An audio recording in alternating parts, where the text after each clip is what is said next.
Graça e paz, discípulos, tudo bem? Provérbios, capítulo 10, diz assim,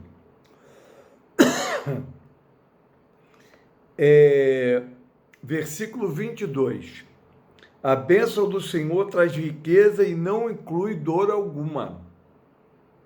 O tolo encontra prazer na má conduta, isso é, a pessoa tola tem prazer naquilo que está errado. Mas o homem cheio de entendimento deleita-se na sabedoria. O que o ímpio teme, lhe acontecerá. O que os justos desejam, lhe será concedido. Presta bem atenção, queridos. Eu tenho batido porque o livro de Provérbios, ele bate nessa tecla radicalmente, né? É uma coisa muito assim, radical o livro de Provérbios, no sentido de justiça, do que é reto, do que é honesto, do que é decente, do que é sensato, do que é bom, do que é verdadeiro, né? Então ele está dizendo aqui que o que Deus dá, Deus não dá uma alegria, Deus não dá uma bênção junto com a dor. Não, Deus dá a bênção, sabe? E conserva você nela com alegria. Mas o tolo, ele tem prazer naquilo que é errado. O que Deus está falando ali? Às vezes, a pessoa que está sendo abençoada por Deus entra num estado de tolice. Qual é o estado de tolice? Ele acha que nada pode mudar na vida dele. Então, ele, às vezes, sem perceber, ele começa a praticar atos de tolice depois que passou a ser abençoado. Aí sim, essa pessoa, ela vai sofrer danos. Mas não é por culpa de Deus, não é por culpa porque Deus quis fazer isso, não.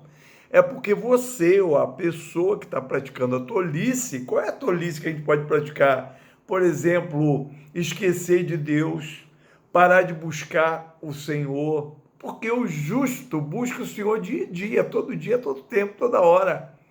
O justo, a pessoa justa, sensata, sábia, ele tem prazer na lei do Senhor e medita nela de dia e de noite.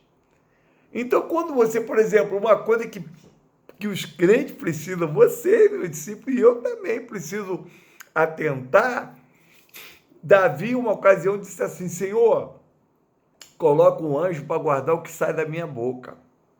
Nós precisamos zelar pelo que está saindo da nossa boca. Nós temos que zelar por aquilo que nós falamos, precisamos zelar pelos nossos pensamentos, sentimentos. Por exemplo, eu vou ser bem claro para você, não se escandalize comigo, eu também não tenho medo de falar isso, não. Por exemplo, quando eu, como homem, sou tentado, né? Uma mulher bonita, né? Ela às vezes fala alguma graça, fala alguma coisa para mim. Primeira coisa que eu boto na minha cabeça, Senhor, ó, tá vendo aqui Paulinho? Olha o que está vindo na cabeça de Paulinho. É isso aí. Eu não vou negar a Deus, nem vou mentir para Deus os pensamentos que vêm na minha cabeça. Por que eu faço isso? Porque eu não quero, de forma alguma, viver dentro e fora sem o Senhor. Para mim, Deus tem que estar governando o tempo todo a minha mente, minha cabeça e meu coração. Por isso que nós devemos ter um relacionamento sincero, limpo e justo com Deus. Você, quando é tentado, você ser tentado não é pecado. A tentação vem. Jesus não foi tentado no deserto? Hein? Jesus foi tentado no deserto. E ele pecou? Não. Pois é, ele reagiu contra aquilo. Você acha que quando Satanás tentou Jesus, ele não achou na humanidade de Jesus que ele poderia, de alguma forma, derrubar Jesus? Ele achou. Porque o diabo quer o tempo todo. O diabo tem uma coisa que realmente a gente tem que entender. Ele é persistente. Ele está o tempo todo trabalhando, ele está o tempo todo tentando. Ainda que ele não veja possibilidade alguma, ele vai colocar diante de você uma tentação.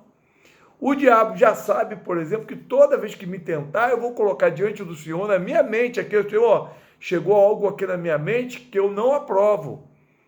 Mas veio a minha carne, sabe? A minha carne, ela quis dar um espaçozinho. Eu vou dizer logo para Deus, Deus, ó, vem cá, no conselho do meu coração, porque uma coisa que os crentes têm que aprender é levantar um conselho dentro de si. Você coloca a palavra de Deus, você coloca o Espírito Santo, você coloca Deus o Pai, coloca Jesus Cristo o Senhor, e você coloca tudo aqui, ó, Senhor, vem cá, ó, tá aqui, eu estou sentindo isso, eu estou sendo tentado nessa área, eu estou sendo atacado nessa área, eu estou me fragilizando, eu estou me sentindo fraco nessa área, e eu preciso da tua ajuda, do teu socorro. E sabe o que vai acontecer? Deus, vendo a tua sinceridade, vendo que você, por mais tentado que seja, não quer aquilo para a tua vida, Deus vai vir te socorrer, aquilo vai sair da mente, Deus vai limpar você, Deus vai te fortalecer, vai te tornar mais, sabe, mais espiritual, mais de Deus. Porque, queridos, tentação é o tempo todo. Nesse mundo tereis o quê? Aflições. Mas ele está dizendo, tem de bom ânimo. Então, nós precisamos entender isso. Quando você estiver sendo abençoado, sustenta a bênção. Sabe como é que você sustenta a bênção do Senhor na sua vida? Buscando todo dia, todo o tempo. Tem gente que espera ficar as coisas ruins. Olha, dá vontade de dar uma apertadinha nos pescoços por aí. Tem gente que espera ficar tudo ruim para buscar.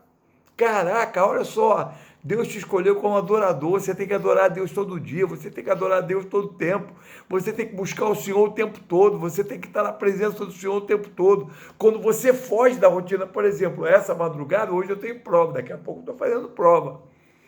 O que vai acontecer? Eu falei para Deus, Deus, eu preciso descansar meu cérebro um pouco mais. Eu fui dormir um pouquinho além do que normalmente eu durmo. E Deus deixou. Mas é que Deus me mostrou que eu podia ter buscado ele às 5, às 4 e pouco da manhã, que não ia interferir nada. Deus ia me ajudar o tempo todo. Mas Deus, olha como é que Deus é. Deus respeitou um pensamento meu, que eu estava achando a minha humanidade caída, na minha humanidade tão frágil. Deus respeitou e deixou eu descansar. Sabe o que aconteceu? Eu estou aqui prestes a fazer a prova, né? Mas eu estou confiado em Deus, estudando o tempo todo, porque você tem que estudar. Não adianta fazer prova e orar e pedir Jesus me abençoe e não estudar nada. Deus vai abençoar quem estuda. Eu tenho que estudar, já estudei toda a matéria, estou aqui munido de toda a matéria e estou aqui. Mas estou aqui buscando o Senhor para quê? Para que Deus me traga despertamento, para que Deus me traga calma na hora de fazer a prova, para que eu tenha paciência. Tudo que você fizer, faça debaixo da graça do Senhor, debaixo da direção do Senhor. Porque você precisa entender isso, é buscando o Senhor diariamente que você vai conservar a bênção de Deus na sua vida, tá bom? E quando for abençoado, nunca se julgue, nem se ache melhor do que ninguém. E nem fala assim, eu mereci a bênção de Deus. Ninguém merece nada, querido. Quando Deus dá por amor, misericórdia, graça e compaixão, né? Então, quando você for abençoado, seja humilde. Senhor, eu não mereço não, mas muito obrigado. E me dá mais mesmo, que eu quero receber de Deus a bênção. Mas me ajuda a ficar na tua presença dia e noite sem cessar. Tá bom? Deus te abençoe. Esse é o discipulado de hoje. Desculpa aí, às vezes eu falho, mas eu amo você, meu discípulo querido, minha discípula, e que Deus possa abençoar a sua vida.